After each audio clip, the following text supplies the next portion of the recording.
The drive home used to be the best part of the day,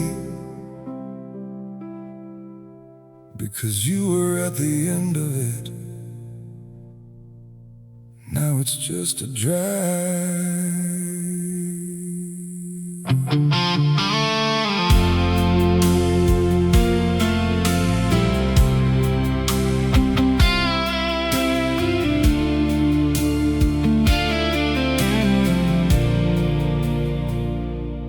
Take the long way home without deciding. The short way gets me there before I'm ready. Ready for the quiet of the front door in the dark house. Ready for the nothing that has started feeling heavy. Past the restaurant where we had the anniversary, the one you always said was too expensive for a Tuesday. I passed the park where we walked with no particular direction, and I keep on driving through the memory of you. Keeps filling all the silence with its trying. Every song a little too close to the bone. So I turn it off and drive the last few miles in quiet, driving home to no one, driving home.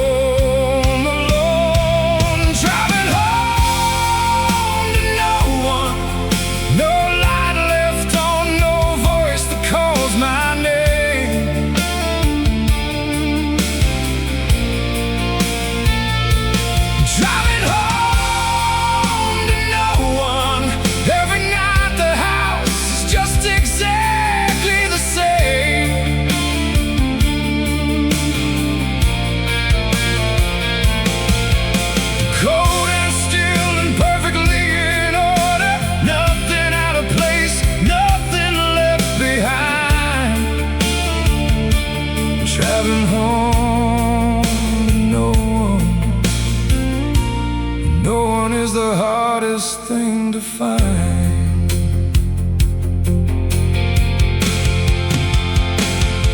I sit in the driveway, sometimes for a moment, engine off, just looking at the dark, gathering whatever it takes to go inside there, to face the square footage of the empty heart. Then I go in and I do the things I do there, the eating and the reading and the bed.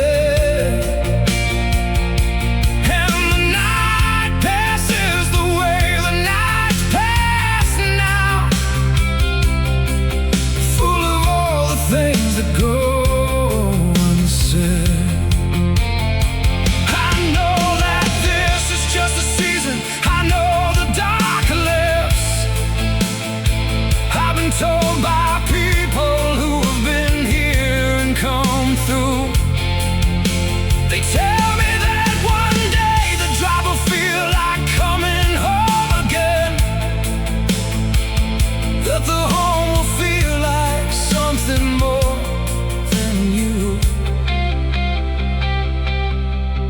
And I believe them, mostly I believe them. But tonight the driveway and the dark house and the key,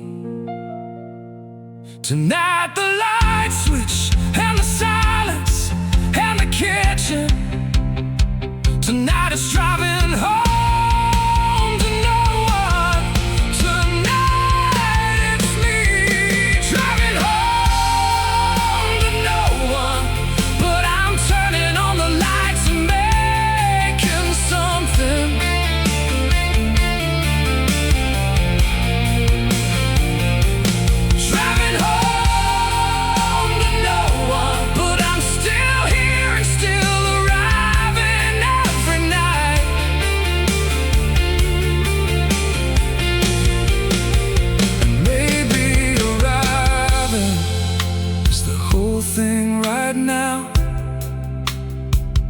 Maybe showing up is all that I can give.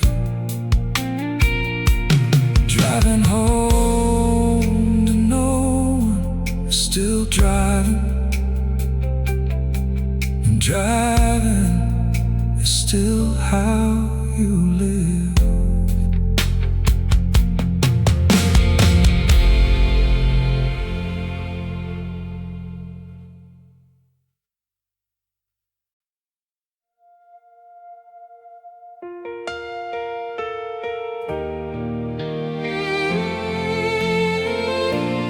There are songs that belong to people that become so tangled in a memory that you can't hear one without the other.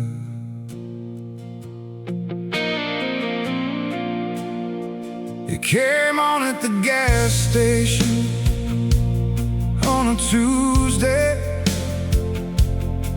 just a song from years ago we used to know. And everything I'd spent a year constructing came apart in 3 minutes on the radio, because that song was yours before it was anyone's.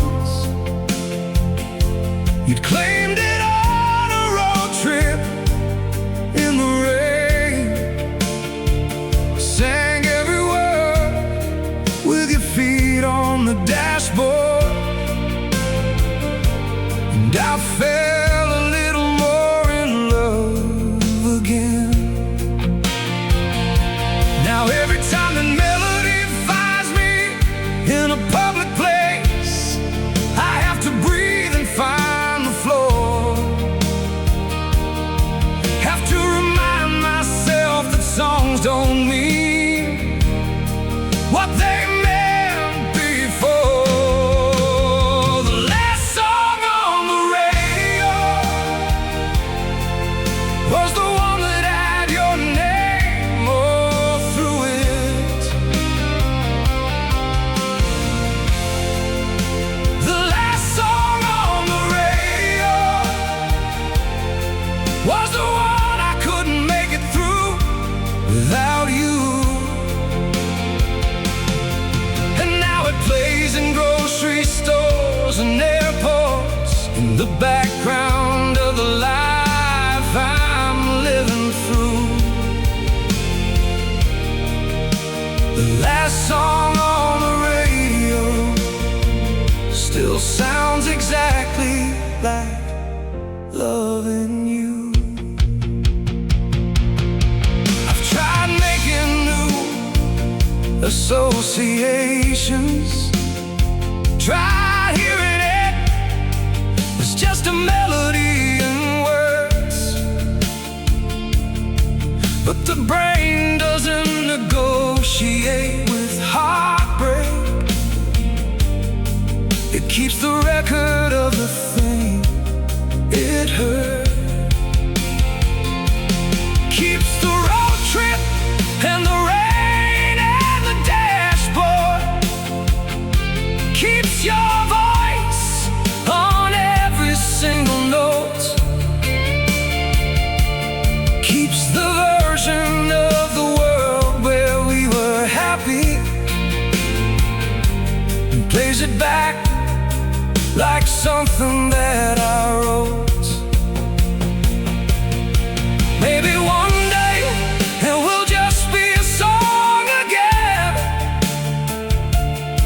Maybe one day I'll hear it without the weight.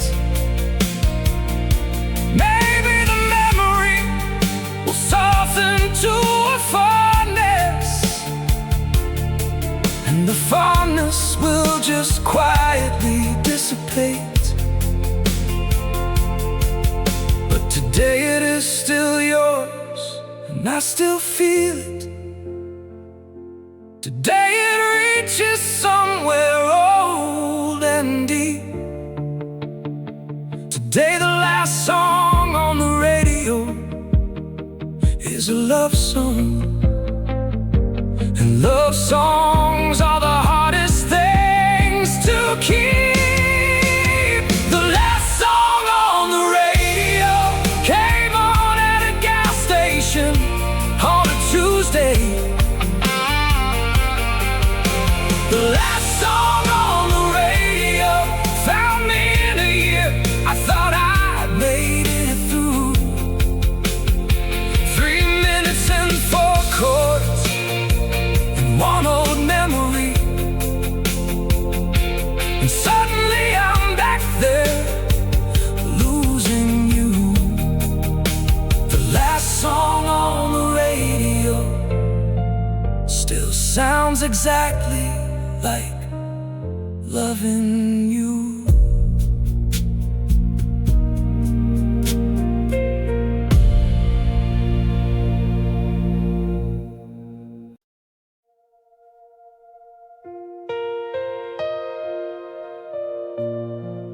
I still have it on my phone.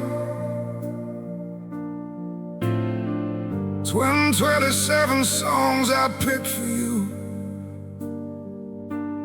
Every one of them a thing I thought you'd love.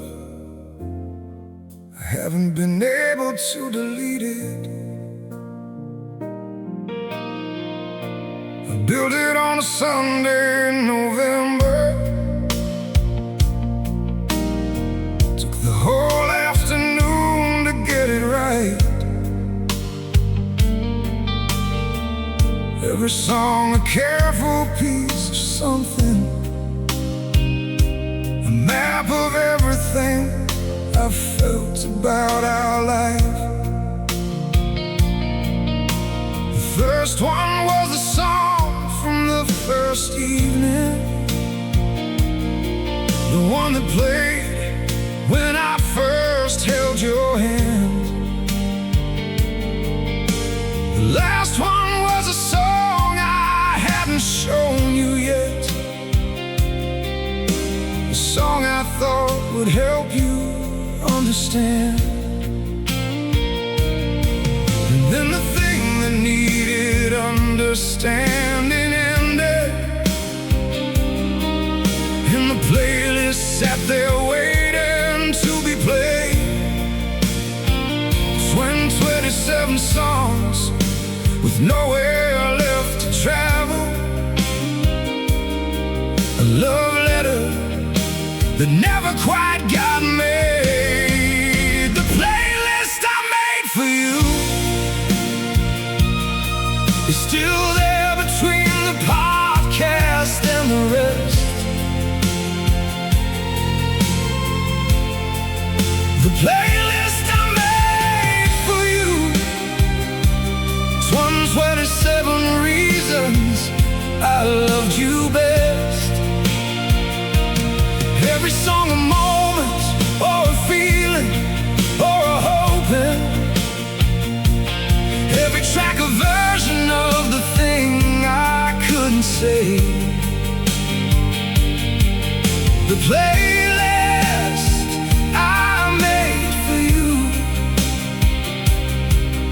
is the longest unsent message in my day.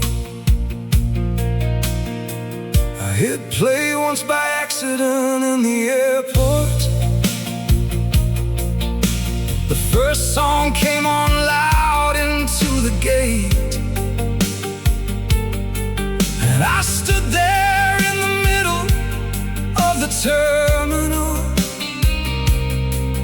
completely unprepared for all that await. I skipped it and I skipped the next and skipped another. Then I put the phone away and found a seat. Sat there with the playlist closed between us, trying to remember how to breathe and how to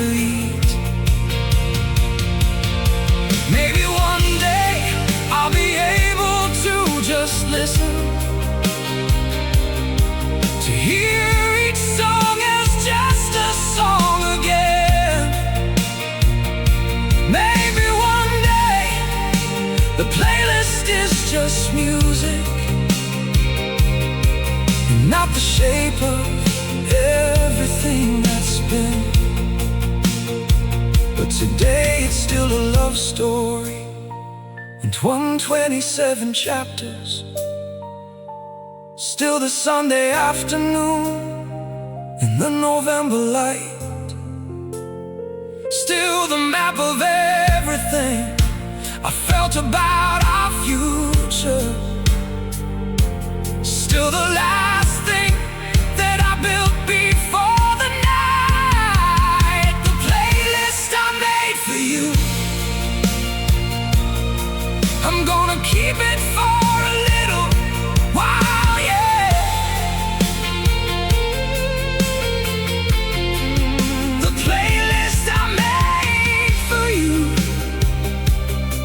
is the one thing I'm not ready to forget. 127 songs for someone who won't hear them. 127 reasons I still feel the weight. The playlist I made for you is still there waiting, and so am I, and so am I. Too late.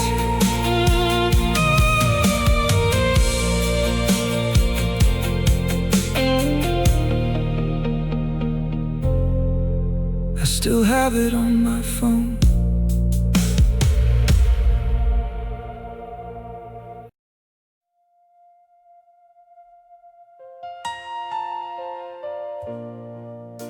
There's something about 3 a.m. that strips away every version of okay you built during the day, and leaves you with just the truth.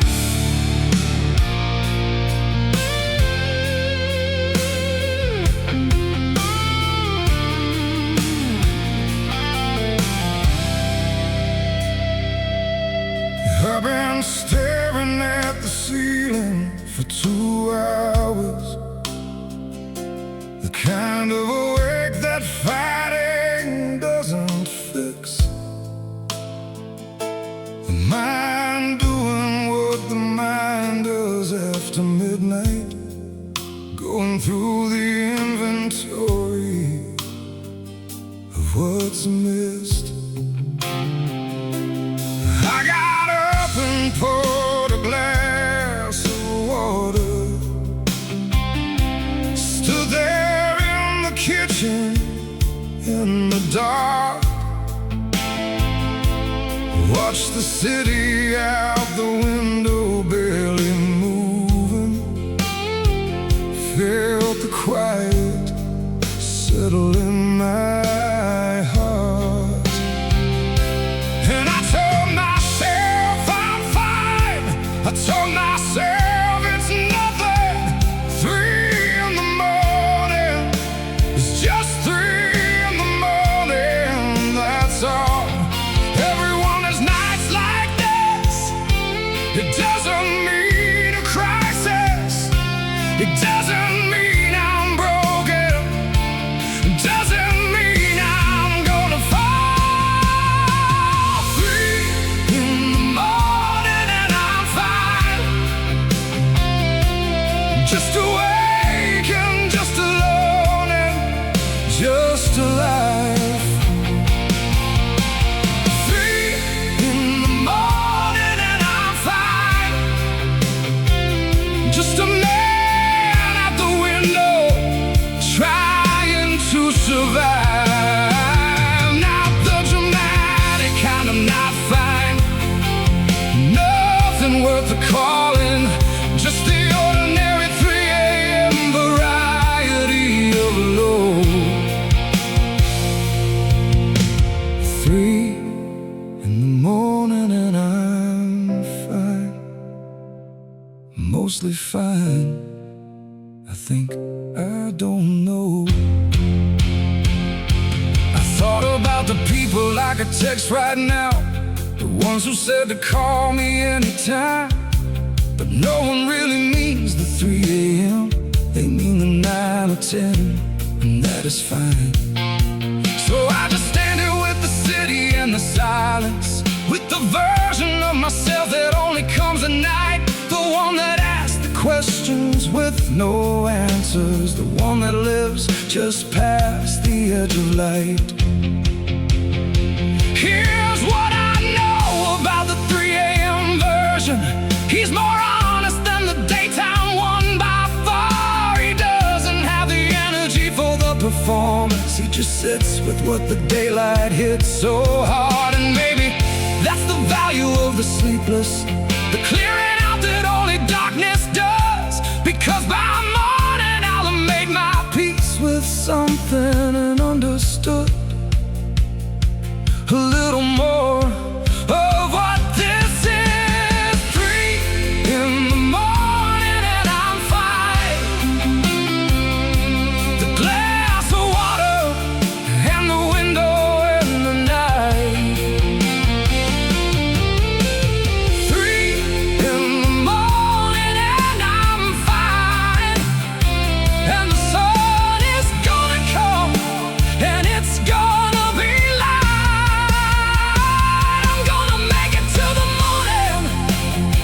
like I always do. Gonna find the version of okay that fits the day. 3 in the morning and I'm fine. And fine is good enough, and fine is gonna stay.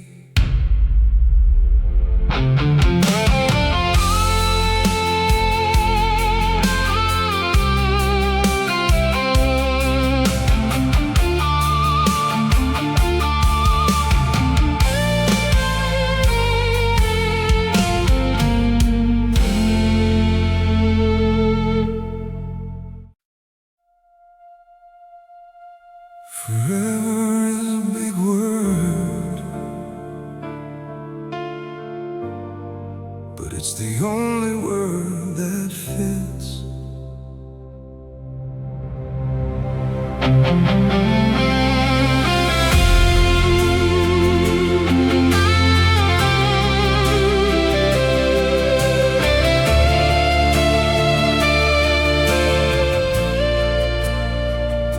I've never been a man who believed in forever.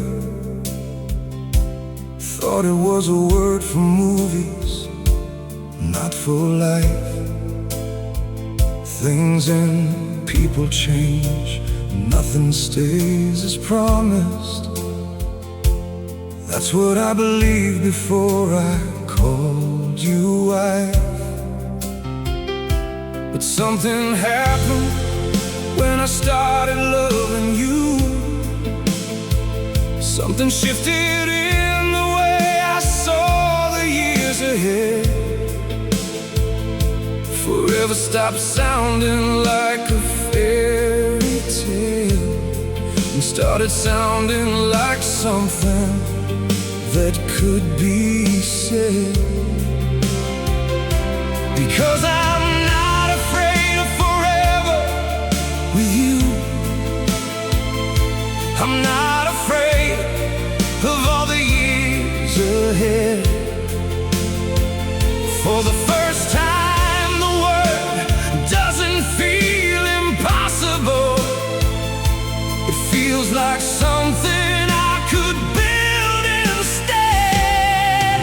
I'm holding on to forever, not because I have to, because I choose to stay. I'm holding on to forever, and forever starts again every day. It's not a promise made and then forgotten. It's a promise that I keep on making new. I'm holding on to forever, feels like holding on to you. I know that forever isn't guaranteed to anyone. I know that life can change in just a breath, but that's exactly why I'm holding tighter, because forever matters more in light of that. I don't take a single day for granted. I don't assume tomorrow comes for free. I'm holding on to forever every morning, because forever starts with you and me. When we're old and the years have added up to something, when forever has become our history, I wanna look at you and know I held on through every single thing that came to be. I want forever to mean something real by then, not just a word we said when we were young. I want it to mean every day we chose each other, every battle, every birthday, every word. I'm holding on to forever, and forever feels like less of a leap.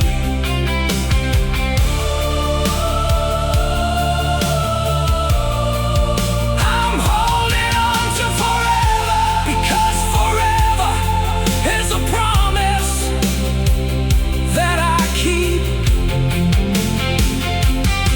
Not with grand declarations, just with showing up, just with choosing you on every single day. I'm holding on to forever, and forever is already underway.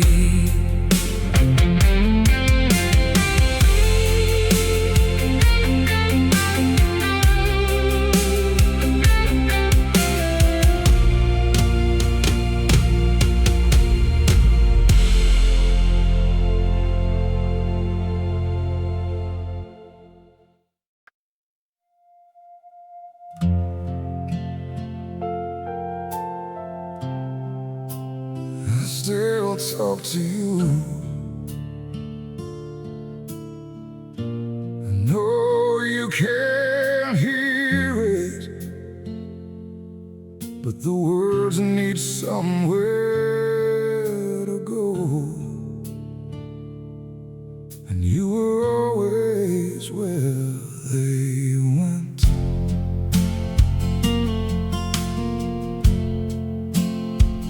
I said good morning to the kitchen again today, the way I used to say it when you were there.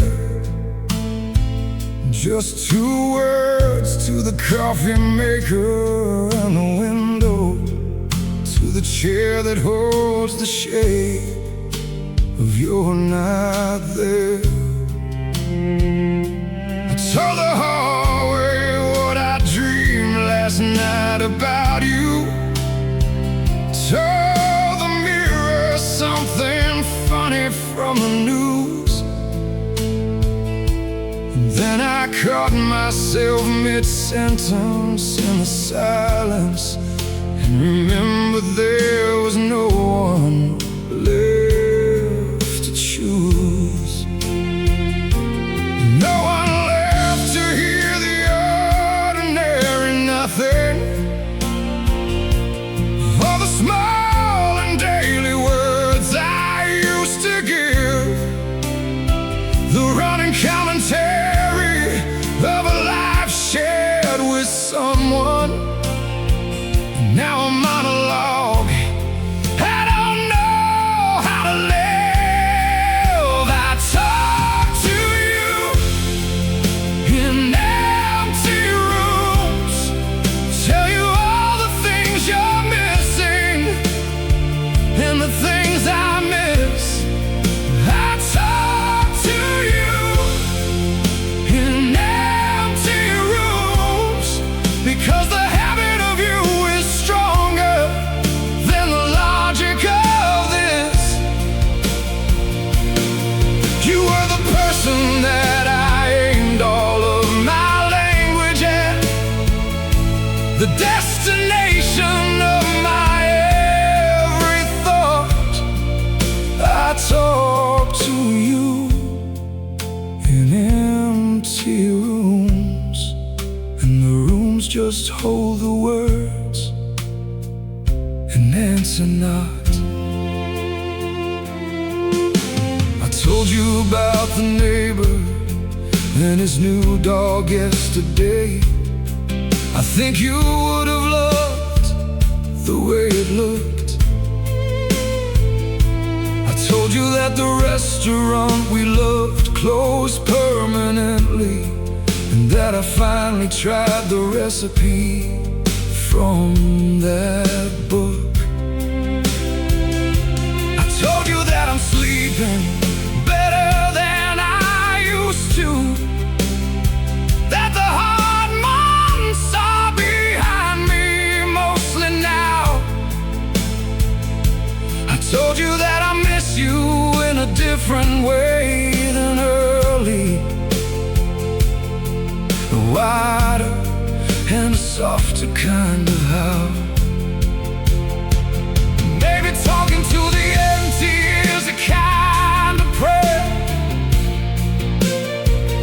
Maybe words don't need a listener to land.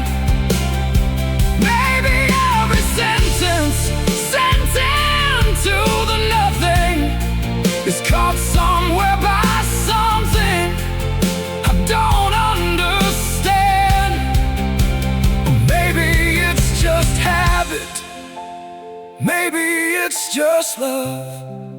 Maybe love doesn't stop needing to be said.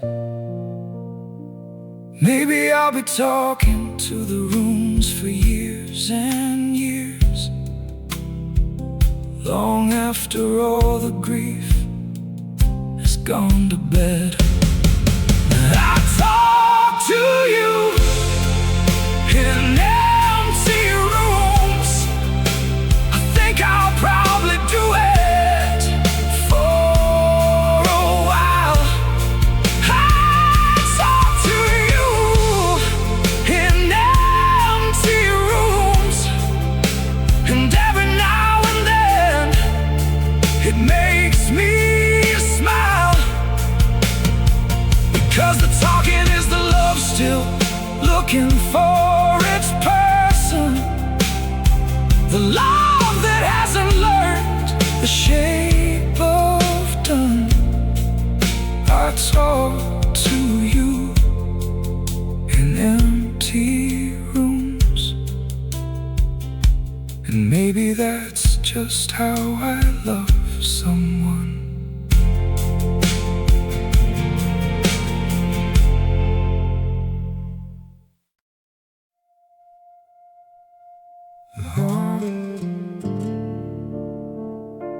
The hardest thing to admit isn't that someone left you, it's that they were right to.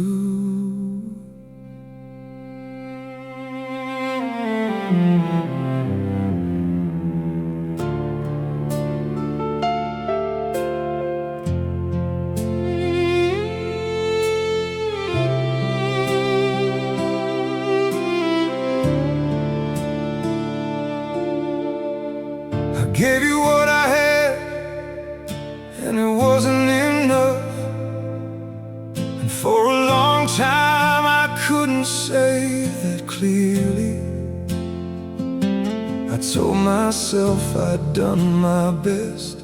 I tried my hardest.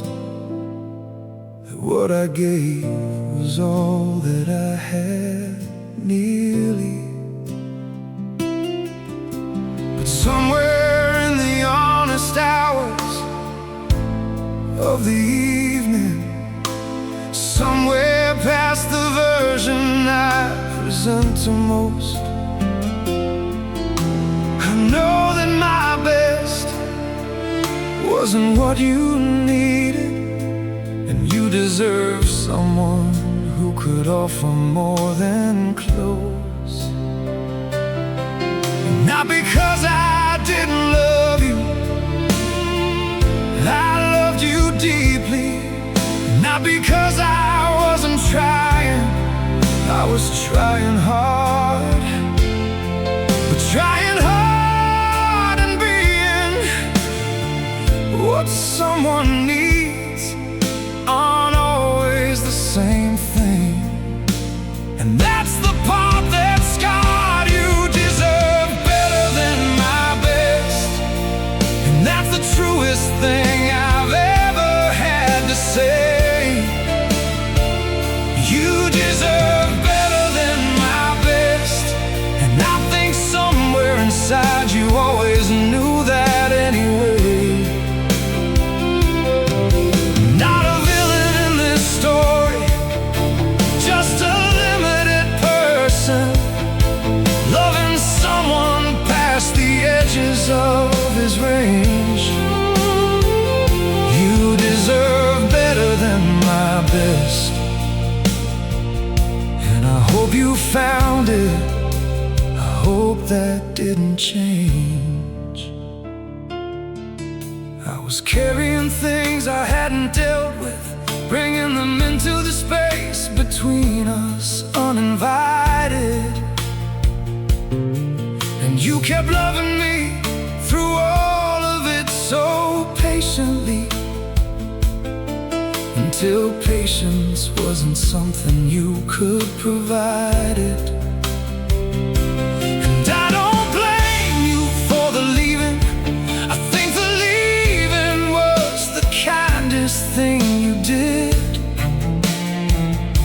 for both of us, for the version of you that needed more, and for the version of me that needed to grow into this. I've done the work since then, the real kind, the kind that doesn't have a shortcut or a fast. And I think I'm closer now to being what you needed. But closer now means nothing, because now is past.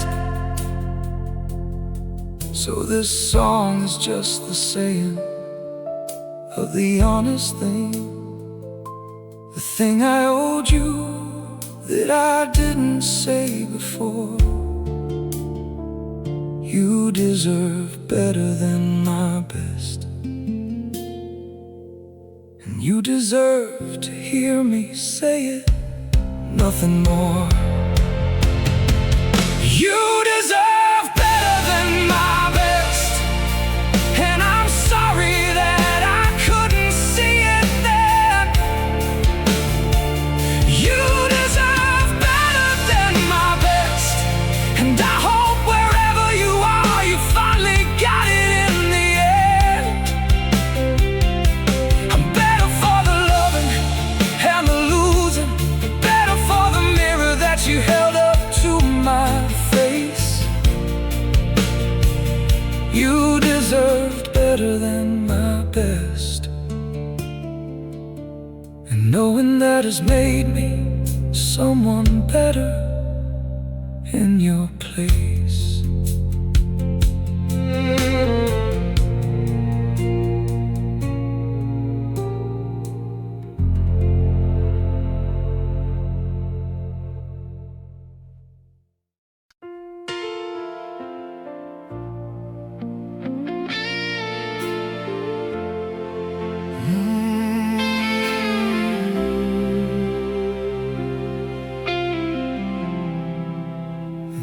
nobody could point to the exact moment it changed. That's what made it so hard to explain. We didn't have one big fight that ended everything. No slamming door, no final thing that broke. We just slowly stopped reaching for each other, stopped finishing the sentences we spoke. The calls got shorter somewhere in the autumn. The silences got heavier in spring.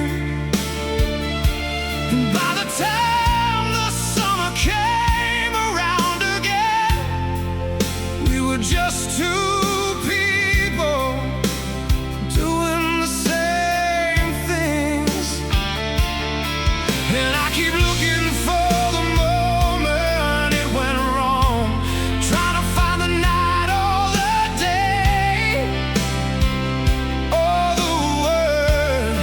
But there was no explosion, no disaster, just the quietest goodbye I ever heard.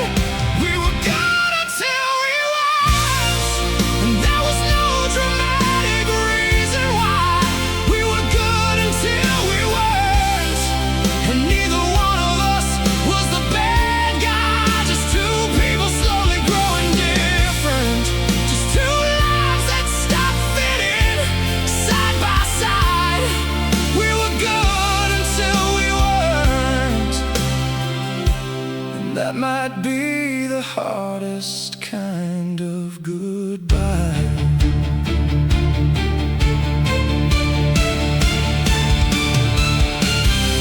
I think about the early years and miss them, not the person but the feeling that we had. The feeling that the world made sense together,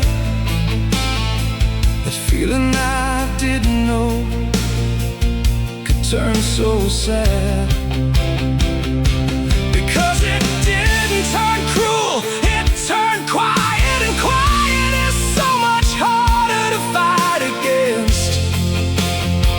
You can't argue with a silence, can't explain a distance, can't fix something that faded past intense. I hope you don't look back on us with bitterness. I hope the memory is something soft and clear. Two people who were good for one another, for exactly the amount of time we were here. Because we were good, we really were so good, and I don't wanna lose that truth to the ending. We were good until we weren't, and the good part is still worth the defending. We were good until we weren't, and I remember all the good until the end. We were good until we weren't, and I'm grateful we were good even then. No villain in this story, no one thing to blame, just love doing what love sometimes does. We were good until we weren't, and good was more than enough.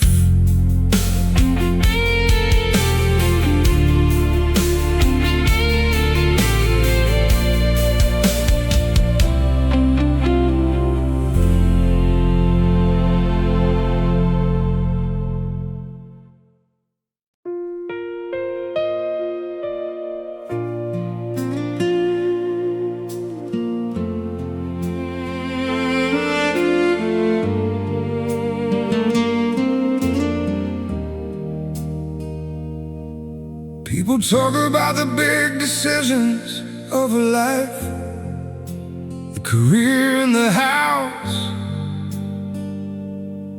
and the moves, but the biggest one I ever made was saying yes to you. I almost didn't go to that party, almost stayed home, almost called it a night. And if I had, I never would have met you, never would have had this whole entire life. It's strange to think how close I came to missing it, how one small choice could change everything ahead. One conversation in a crowded kitchen, and suddenly the whole story of my life was read. I think about that night sometimes, and I get nervous thinking about how easily it could have gone another way. But it didn't, and here we are, and I'm grateful. In a way I don't have the words to fully say. You were the best decision I ever made, even though it didn't feel like a decision at all. You were the best decision I ever made, and I'd make it again if I could, after it all. Every year and every choice that followed led me closer to the life I'm living now. You were the best decision I ever made, and I'm still making it somehow. I've made plenty of decisions I regret, choices I would take back if I could. But you're the one thing I look back on and feel nothing but grateful, nothing but good. You're the choice that made all the other choices matter, the foundation that the rest of it was built upon. And every morning when I wake up next to you, I remember that the choosing isn't done. Because choosing isn't just the one big moment, it's every day you choose to stay. It's choosing patience on the hard mornings, it's choosing kindness when there's nothing much to say. I keep choosing you, I'll keep choosing you every single day, for as long as I am here. You were the best decision I ever made, and choosing you again removes all fear. You were the best decision I ever made, and I didn't even know that's what it was. You were the best decision I ever made, and I know it now anyway, because of everything that came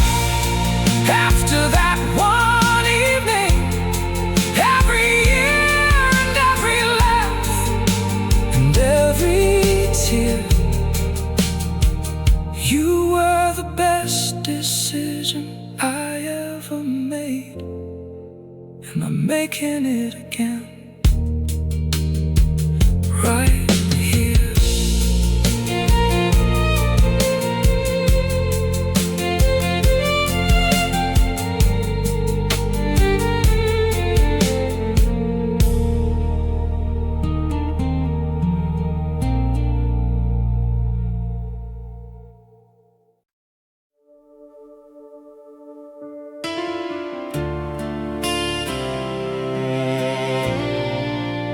Nobody tells you what heartbreak actually feels like.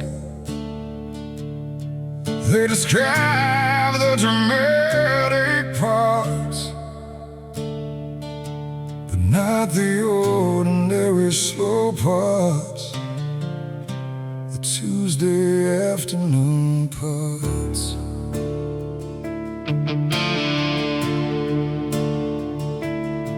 It's not the crying in the movies, kind of breaking. It's not the falling to your knees in the rain. It's more like Tuesday afternoon at 4 o'clock, when you reach for your phone to tell them something, and remember they're not there to hear it again. It's the automatic half of the bed you don't sleep on, the extra cup you put out and then put back. It's the joke that you have no one left to finish, the habit-shaped holes in the everyday act. That is what broken hearts are made of. Not the grand dramatic gesture of the loss, but the 1,000 ordinary moments that go missing in the daily quiet, the counting of the cost. What broken hearts are made of is the small and unremarkable and plain, the reaching out, the remembering and the stopping, the starting over in the ordinary rain. Not the poetry, not the passionate undo, just the Tuesday and the coffee and the space. What broken hearts are made of is the absence of a very specific phase. It's the playlist that you built for someone else's ears that now plays to an empty passenger seat. It's the restaurant you avoid because the corner table holds a memory you're not prepared to meet. It's the way that certain weather feels like something, the way October always carries their perfume. It's the specific quality of Sunday evening silence that used to be their voice filling the room. I've stopped expecting the dramatic to undo me. I've learned to watch for ambushes instead, the ordinary moments with their perfect ordinary cruelty, the living and the breathing and the bed.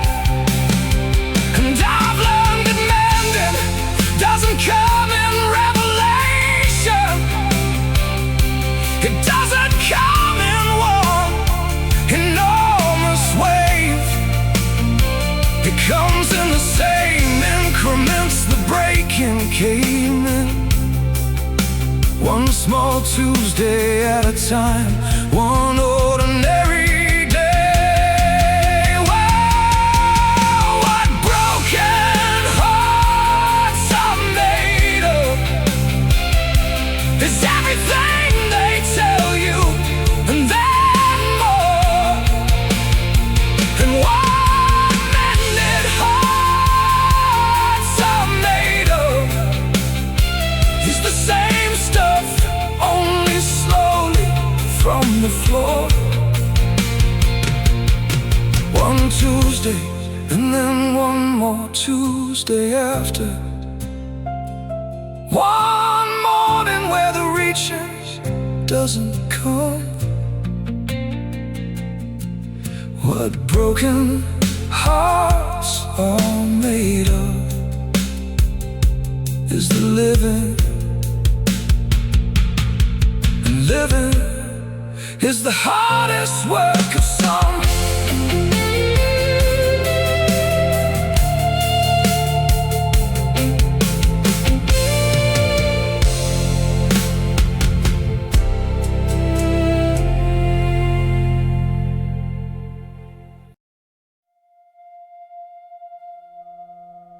Some loves don't die clean, they burn down slowly. And you love each other in the fire,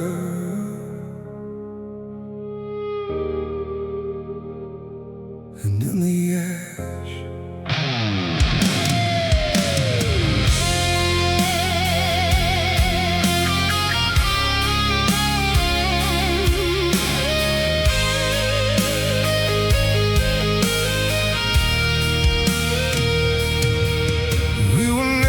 Kind of love that look good from the outside, too loud and too honest and too raw.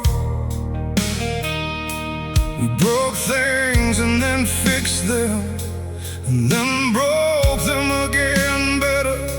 We loved each other past the point of law, past the point of what the book said love should look like, past the careful and the cautious and the calm. We were something more like weather than a love song, something closer to a wound than to a bomb.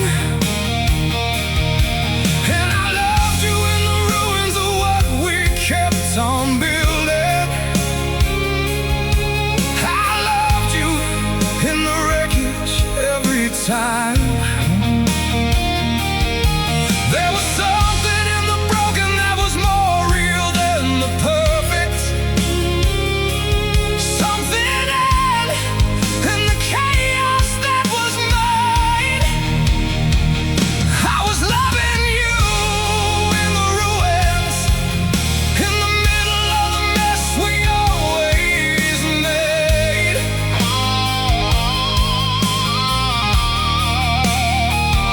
I was loving you in the ruins, in the fire and the smoke that never fade.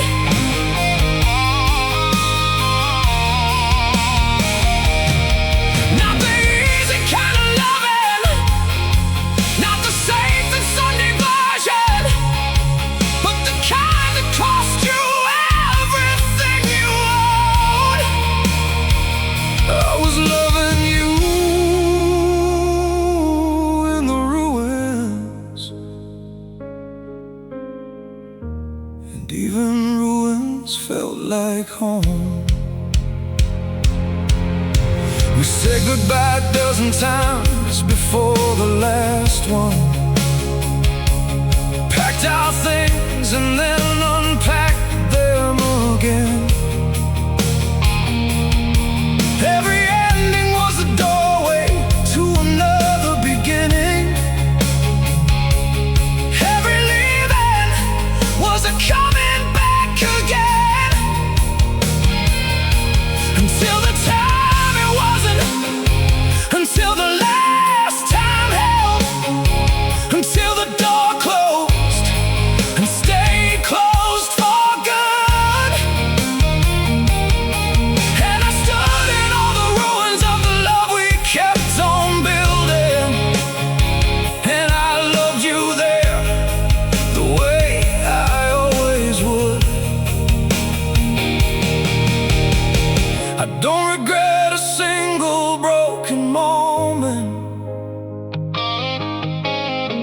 I don't regret a single loud and honest fight,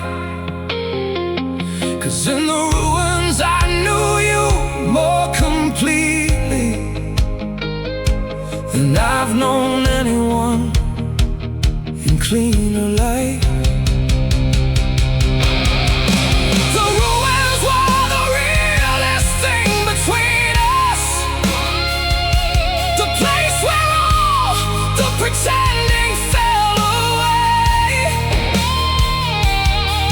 And if I had to choose again between the clean love and the ruins, I'd choose the ruins every single day. I was loving you in the ruins when the structure wouldn't hold and the walls came down.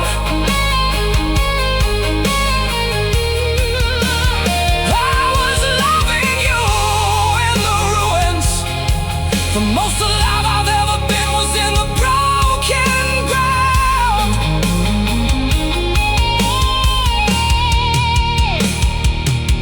Not despite the mess, but somehow deep inside it. Not around the pain, but straight into the core.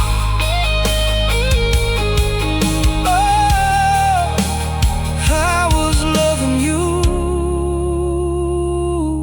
in the ruins, and I would walk into those ruins once more.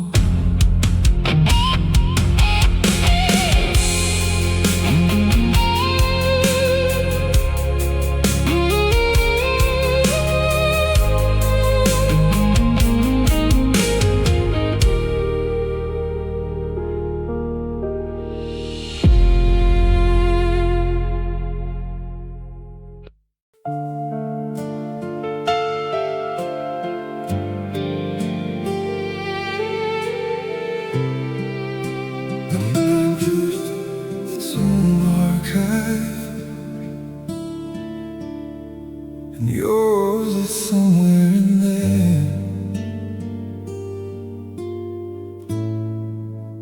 exactly as you were.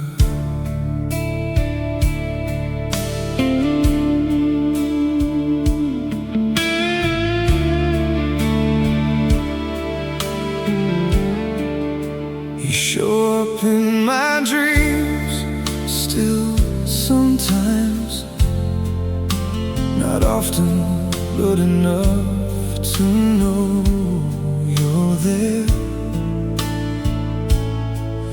Not the version of you at the end of things, but the early one with the long dark hair, the one who laughed too loud in quiet restaurants, the one who couldn't walk past a bookstore door, the one who made everything feel like an adventure, the one I fell in love with years before. And when I wake up, the dream fades quickly, the way all dreams do in the morning light. But something of you lingers in the waking, a warmth that takes a while to lose its light. The version of you I still dream about is the one that time hasn't touched or changed. The version of you I still dream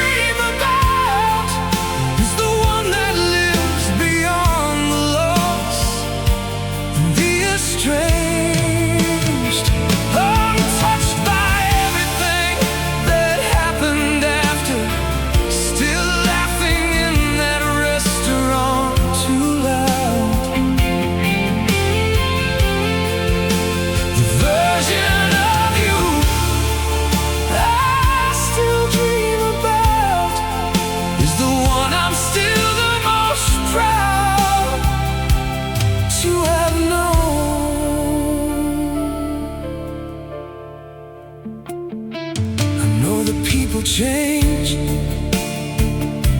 that's not losing. I know that who you are now has its own beauty, but the version of you that lives inside my dreaming isn't bound by what reality or time does to me. She's just there in the bookstore and the restaurant, in the early years before we knew the end. And I visit her sometimes when the night allows it, and wake up having loved you again. I don't think dreams like this are something to be worried by. I don't think they mean I haven't moved along. I think they mean I loved you in a way worth visiting, the kind of love that's strong enough to belong in the archive the mind keeps open, belong in the place where the best things go. The version of you I still dream about is the proof that what we had was worth a show. The version of you I still dream about. I hope she stays as long as dreams will keep her. The version of you I still dream about is the one that made me love you even deeper. And when the dream fades in the morning, like they always do, I carry something of it through the day. The version of you I still dream about is love's way of saying it was real anyway.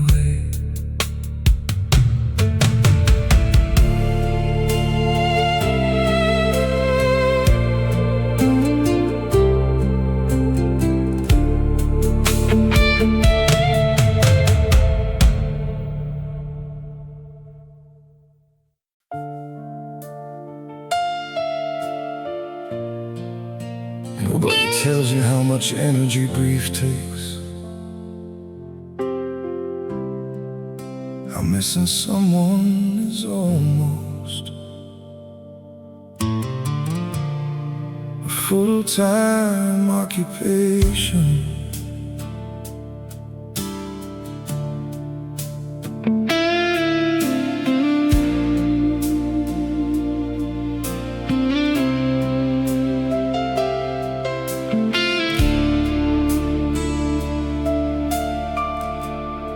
I wake up and the first thing that I think of is you. Before the coffee and before the day,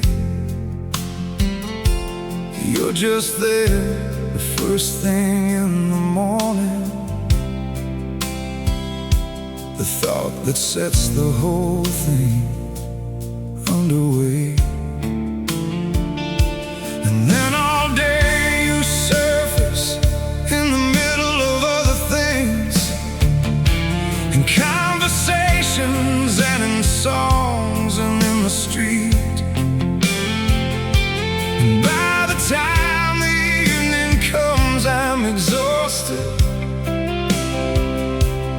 not from living, but from missing from the feet. Because missing someone takes more out of you than people who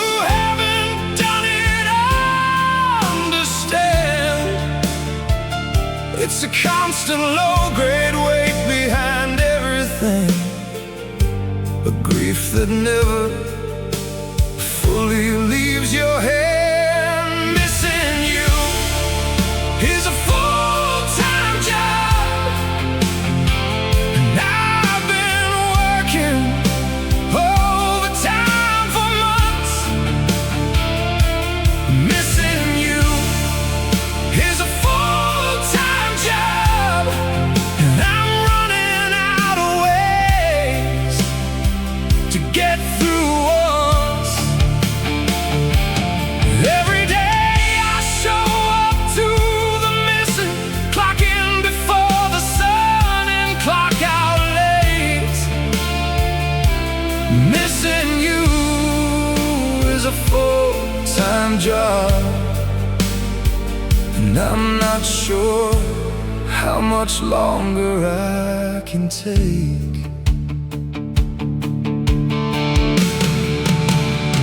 I've tried the things they tell you help with missing, the staying busy and the going out, the new routines and the focusing on forward, all the strategies they talk about. And they help in the way that bandages help. They cover it but don't remove the thing, because you can't out-busy a real absence. You can't schedule away the missing. I just want one day off from missing you, one morning away and not the first thing there,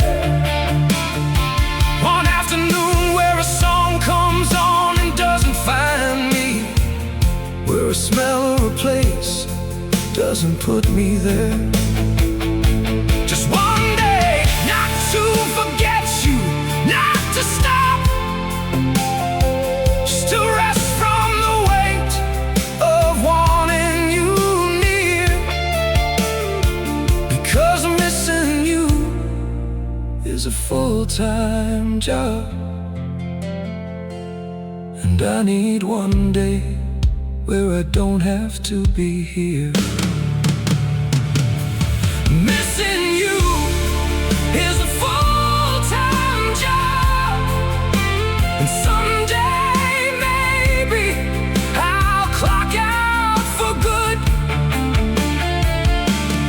Missing you is a full-time job, and I'll keep showing up the way I always would. But I hope that one day missing turns to memory, and memory turns to something warm instead. Missing you is a full-time job, but love was always worth the overhead.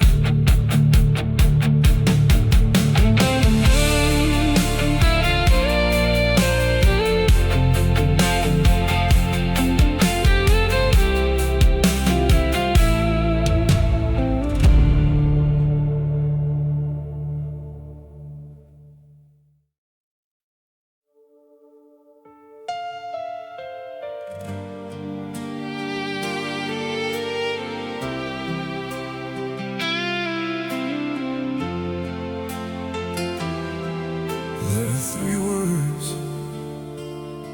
that cost nothing to say, and I said them, just never enough.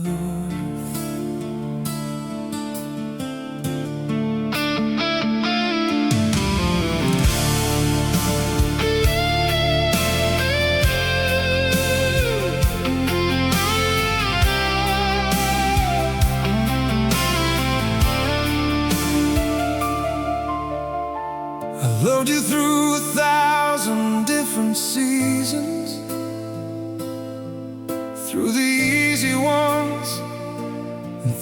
the breaking ones.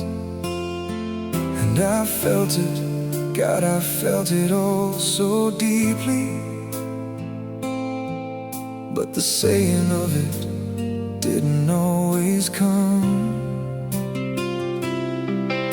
I was better at the showing than the telling, better at the doing than the word. And I told myself that actions were the language, that the love was felt even when unheard. But I was wrong, I think I was so wrong, because the saying matters just as much as the doing, because the human heart needs to hear it out loud sometimes.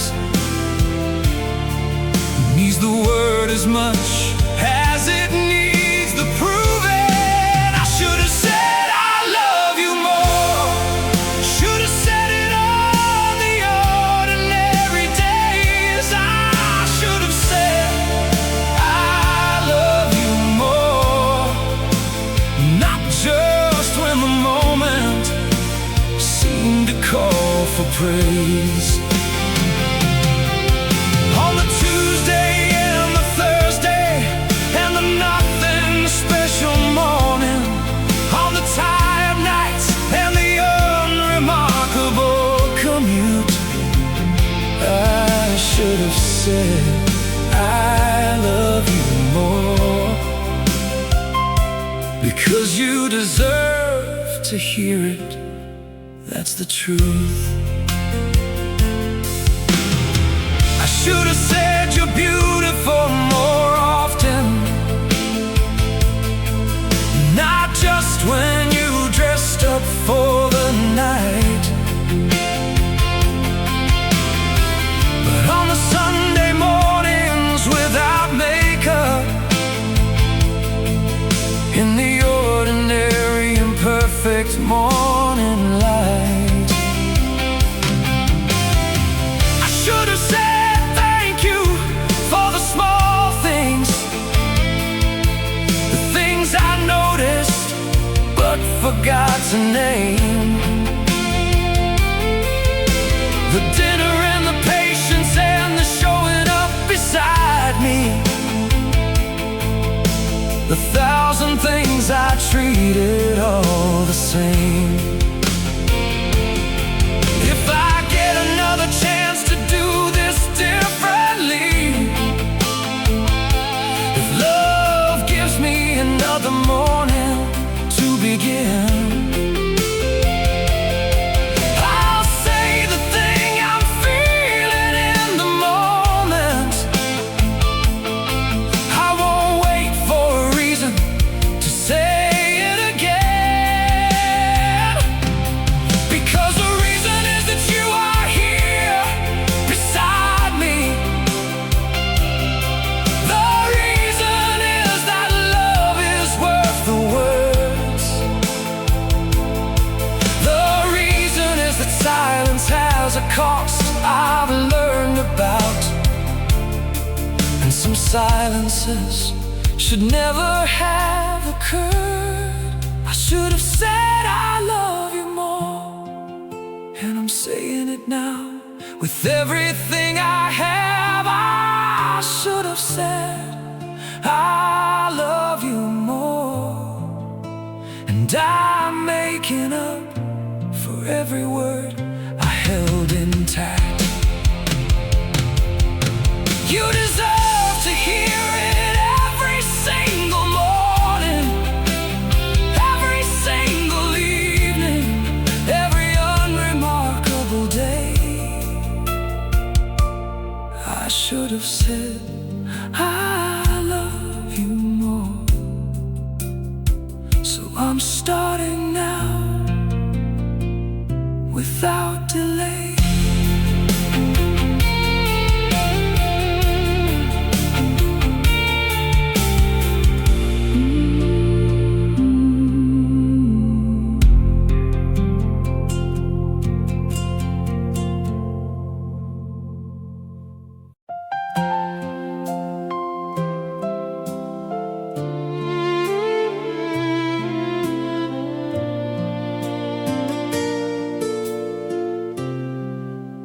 the grand occasions,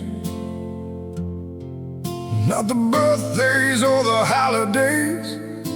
Just one more ordinary Sunday, that's all I'd ask for.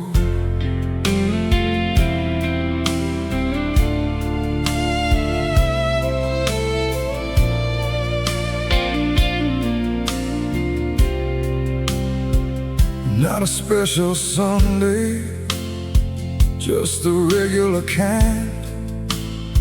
The kind with nothing planned and nowhere to be. The one where we don't get up until we feel like getting up. Where the whole day belongs to only you and me. Where the coffee takes its time and so do we. Where the news stays off and everything is slow. Where you read while I do something unremarkable beside you.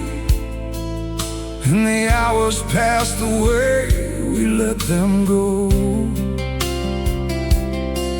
I didn't know while I was in it that I was in the best part. I thought the best part was still somewhere ahead. I spent the ordinary Sundays half distracted and half elsewhere, not knowing I was living what I'd give everything to have instead. What I'd give for one more Sunday, just the slow and unremarkable and plain. What I'd give for one more Sunday, with you across the table in the rain. Not a perfect Sunday, not a documented moment, just the Tuesday of the week and Sunday's close. What I'd give for one more Sunday, God, nobody tells you until after how much ordinary goes. I'd pay attention to the details this time, the way the light comes in at 10 and hits the floor. The sound you make when you're almost done with coffee. The way you fold the blanket before you go for more. I've memorized the small and daily, everything. Put it somewhere deep enough to keep. I'd stop pretending that the Sunday had no meaning. Stop letting all that ordinary go to sleep. The lesson is the Sunday, and I learned it late. The lesson is the ordinary, the irreplaceable mundane. The lesson is that love lives in the regular weekday moments, more than in the highlighted and the framed. And I can't get that Sunday back, I know I can't, but I can take it forward into whatever comes next. I can live inside the ordinary with my whole attention. I can honor what I lost by loving what I have with my whole chest. What I'd give for one more Sunday, I have, and then some more. What I'd give for one more Sunday is the thing I didn't know I was living for. But I'll take what's still ahead and treat it like a Sunday. Every ordinary morning, every slow and quiet day. What I'd give for one more Sunday, I'll give to every Sunday from today.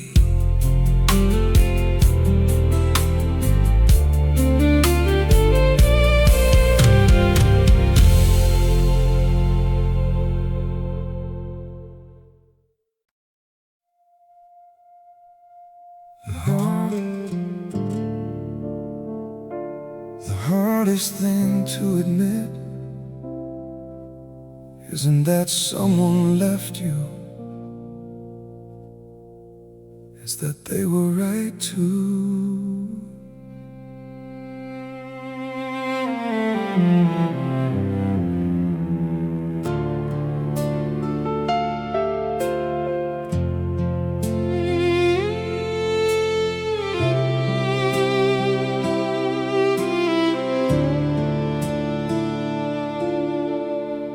I gave you what I had, and it wasn't enough.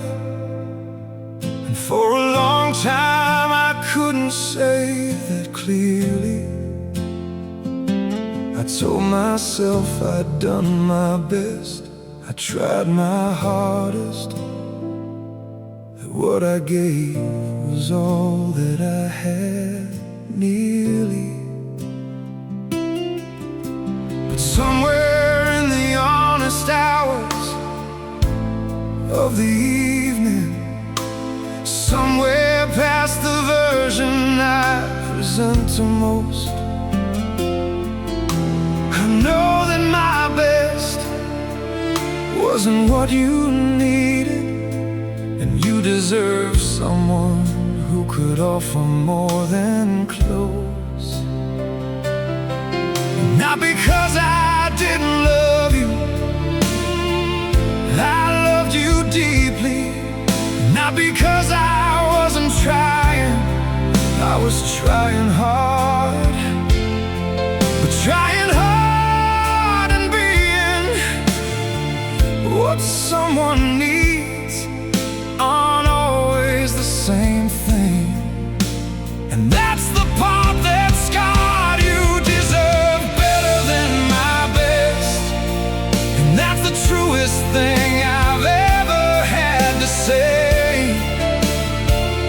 You deserve better than my best, and I think somewhere inside you always knew that anyway. Not a villain in this story, just a limited person, loving someone past the edges of his range. You deserve better than my best, and I hope you found it. I hope that didn't change. I was carrying things I hadn't dealt with, bringing them into the space between us uninvited.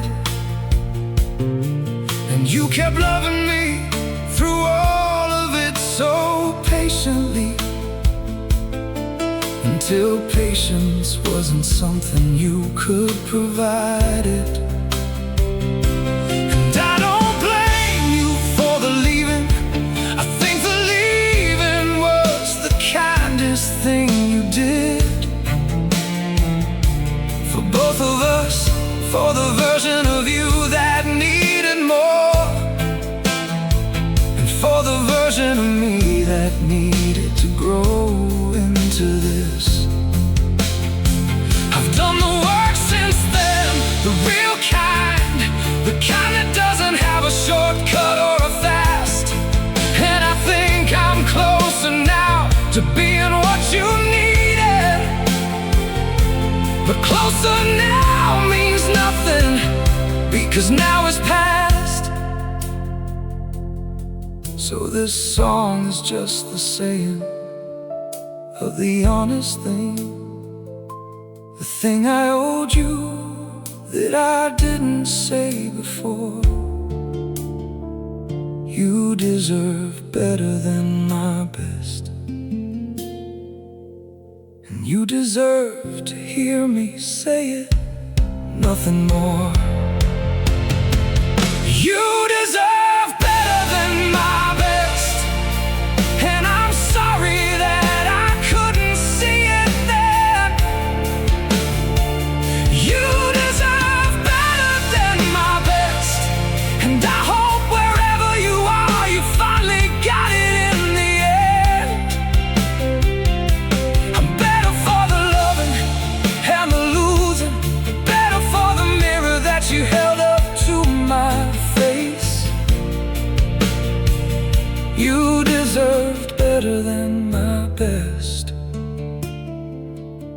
and knowing that has made me someone better in your place.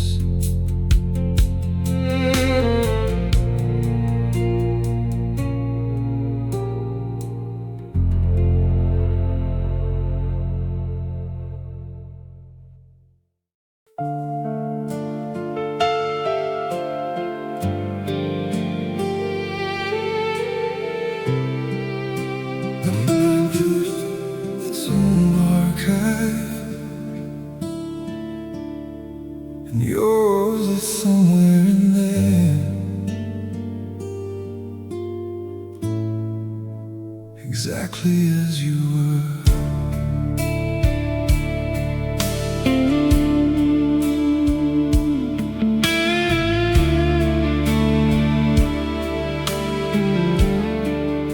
You show up in my dreams still sometimes, not often, but enough to know you're there.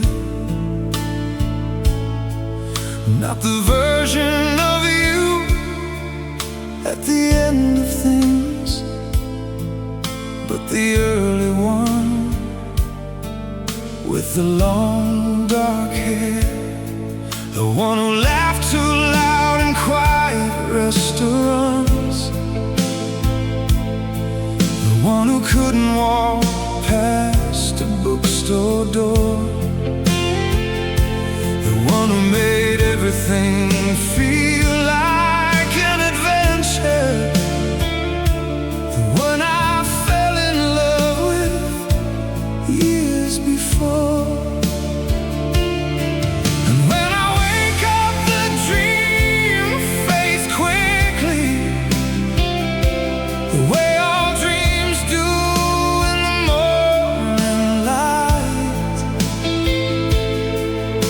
But something of you lingers in the waking, a warmth that takes a while to lose its light. The version of you I still dream about is the one that time hasn't touched or changed. The version of you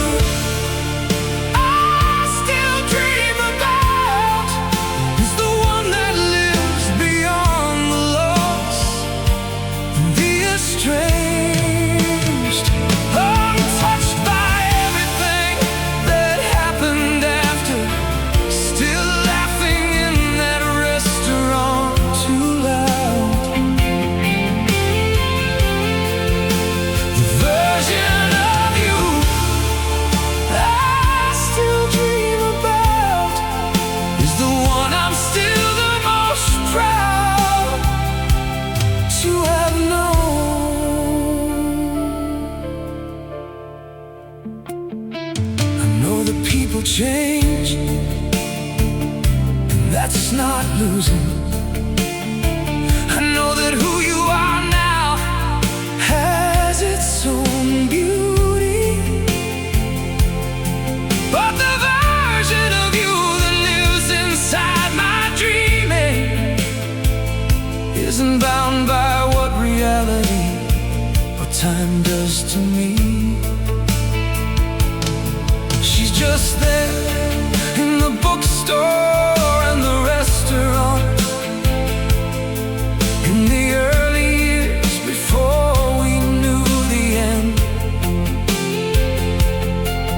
And I visit her sometimes when the night allows it,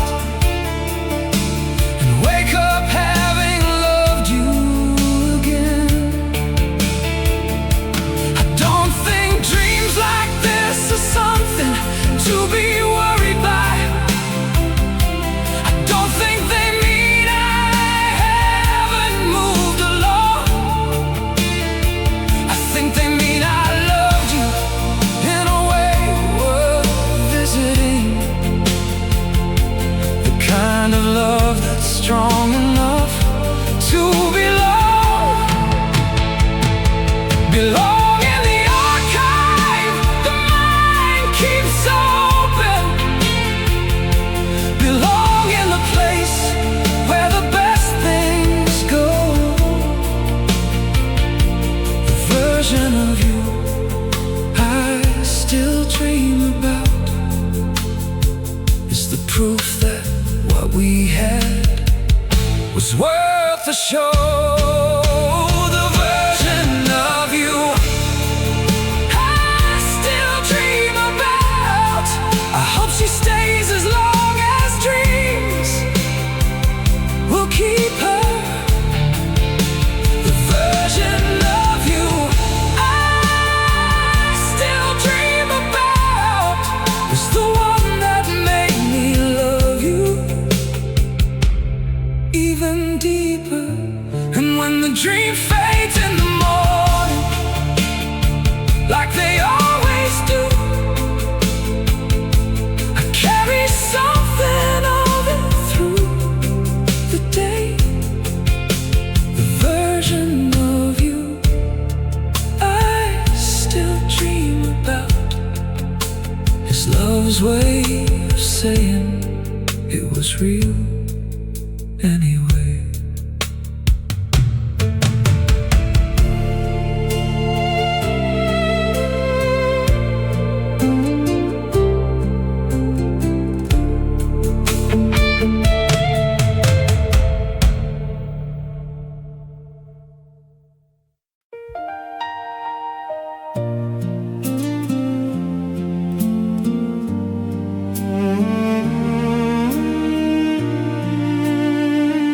They say the butterflies fade after a while, but mine just learned a slower kind of flying. I caught you laughing at something on your phone today, that same laugh from years and years ago. And for a second I was back at the beginning, back when everything about you was new to know.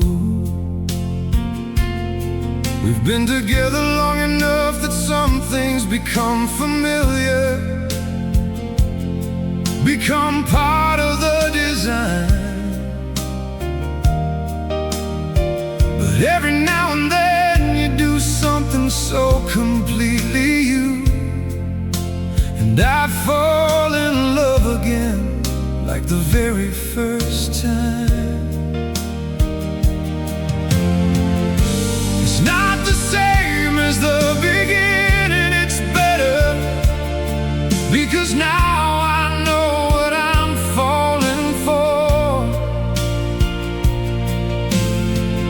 I know the years and the seasons and the changes, and I'm choosing all of it and choosing more. I'm falling for you again, the same way in a whole new way too. I'm falling for you again, like I'm seeing for the first time who you grew into. The girl I met and the woman that you become, both of them all at once right here. I'm falling for you again, and I think I will every year. There's something about the long road that's beautiful, about loving someone through every single phase. You're not the same person, and neither am I, but somehow we keep ending up in each other's days. And every version of you that I fall for adds to the last instead of replacing it. So now I'm in love with every version all at once, the whole collection, every single bit. I hope I keep falling for you forever. I hope every year gives me a brand new reason. I hope we keep surprising each other through every changing, beautiful season. Because that's the secret.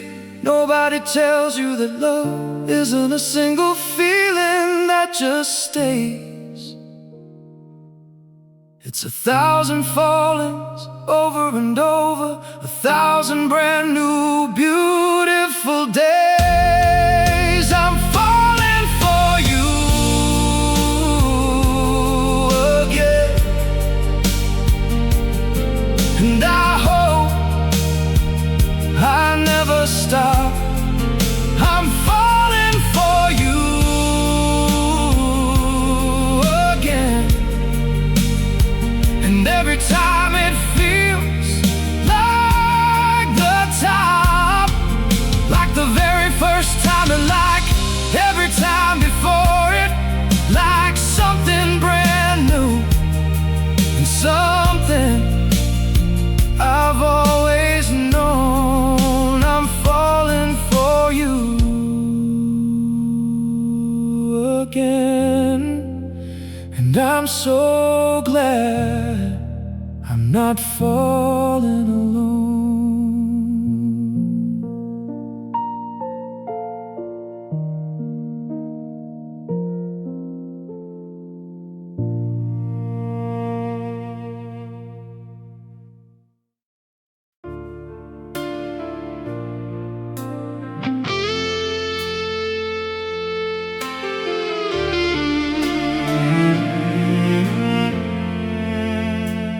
Never write songs about the complicated parts, the real parts, the parts where love is both the wound and the cure.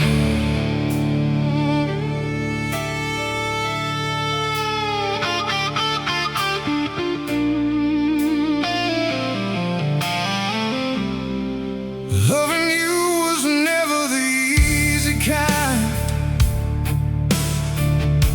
was never the movie version of the thing.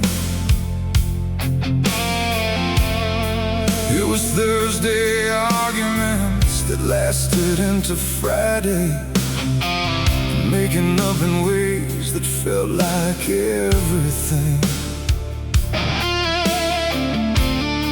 It was beautiful and heavy in equal measure. It was something I could neither hold nor leave. It was the best and worst thing in the same sentence, the thing I needed most and couldn't breathe.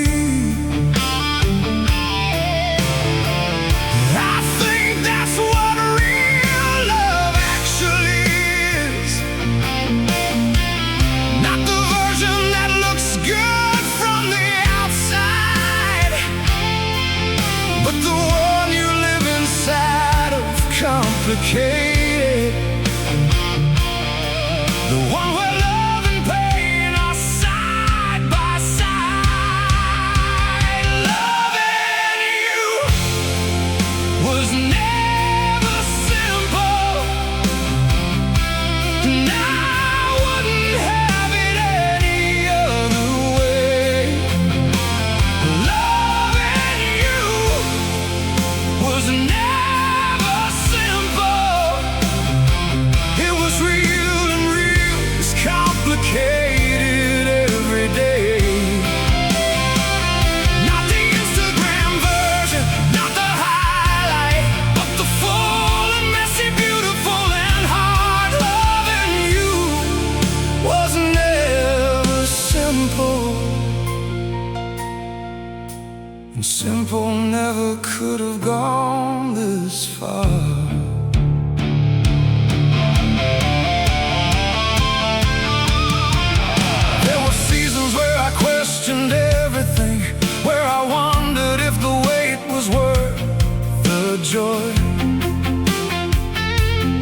don't feel. I've talked to people in their simple, easy loves, comfortable and smooth and never rough. And sometimes I have envied them, they're quiet, but mostly I have thought that's not enough. Not for me, I needed something that could hold me, something with enough weight to know it's there. And you were that complicated and complete, the only love I found that could compare.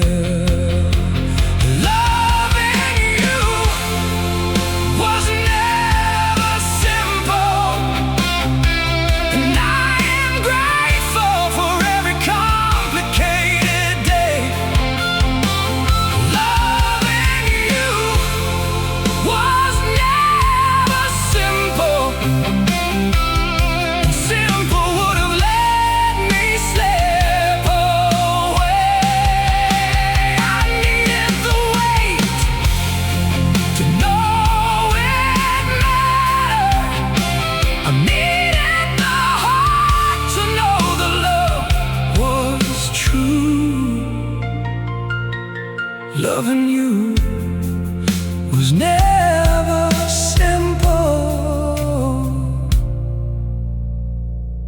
and simple never could have been like you.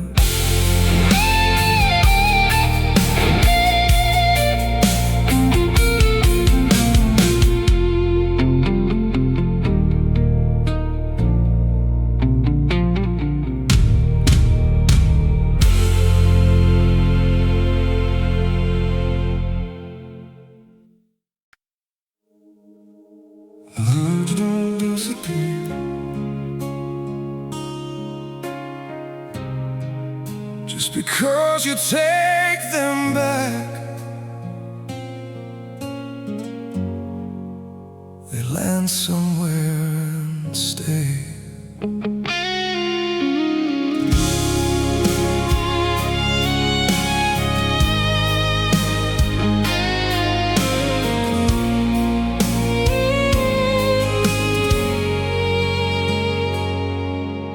I said things on a Tuesday that I can't unsay, the kind that leave a mark even after sorry. And sorry came the next day, like it always does. But sorry doesn't always fix the story. I said you were too much, and I didn't mean it. I just needed somewhere to put the pain. And you were standing there, and you were close enough. And I said it, and I watched it leave a stain. The cruelest things we say are to the closest, the ones who stay within the range of our words.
Called you sensitive when you were just feeling. Told you that you overreacted to the truth. But the truth I was delivering so carelessly was one I had no right to use. I minimize the things that matter to you, made your feelings feel like problems to be solved. And every time I watched you shrink a little inside it, I told myself it was nothing, just evolved. If I could go back to those Tuesday evenings, those ordinary moments turned to blades, I'd close my mouth before the damage. I'd choose the quiet over the tirade, because you didn't need my words the way I gave them. You needed someone better than I was. And I'm sorry isn't big enough for what I'm saying, but it's the only word that's close to, because the things I said I didn't mean. I carry them like stones inside my chest. The things I said I didn't mean. Remind me I was far from at my best, but I'm learning what those words were really saying. They were saying I was scared and I was lost. The things I said I didn't mean were the clearest sign of what my silence cost.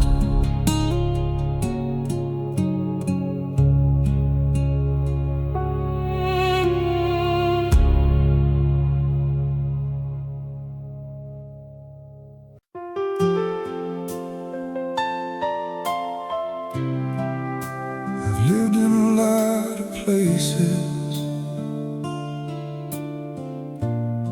but I've only ever had one home, and home was never a place. I grew up moving around more than most, new towns and new schools every couple years.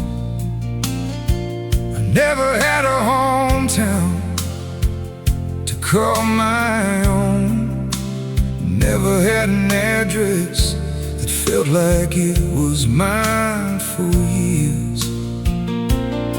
So when people talk about going home for the holidays, about that poor sort of place that they were from,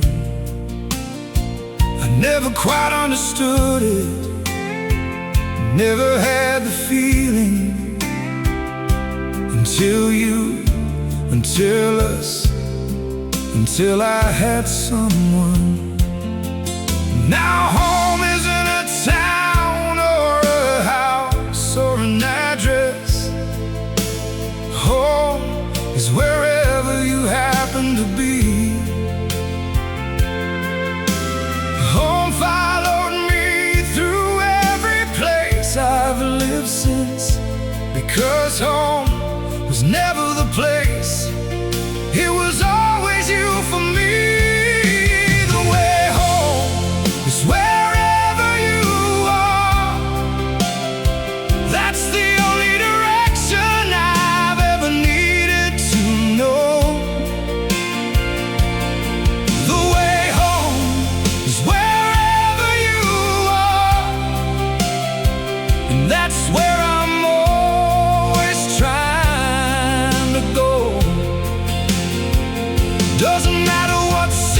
what country, what distance, doesn't matter how far I have to roam.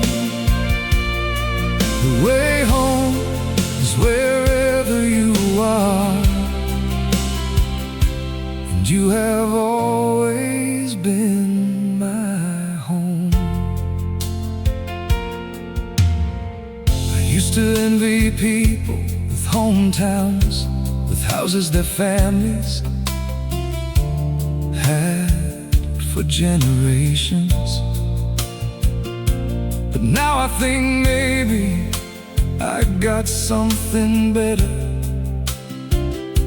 A home that travels, a home with no location, a home that's just a person, just a feeling, just the specific warmth of your embrace. A home I get to carry with me everywhere. A home that doesn't need a place. If we ever have to move again, I won't be worried, because I learned a long time ago what matters most.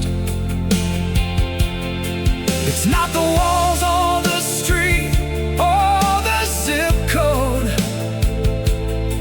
It's you, it's always been you, coast to coast.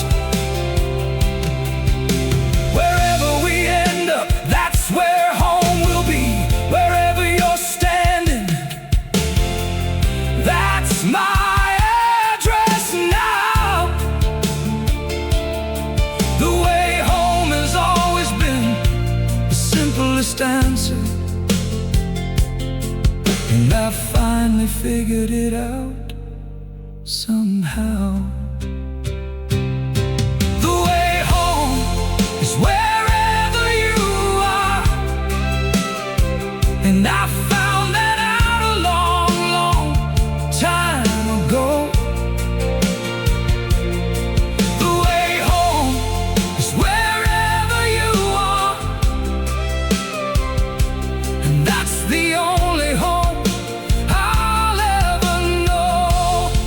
So it doesn't matter where the road takes us, doesn't matter what comes our way.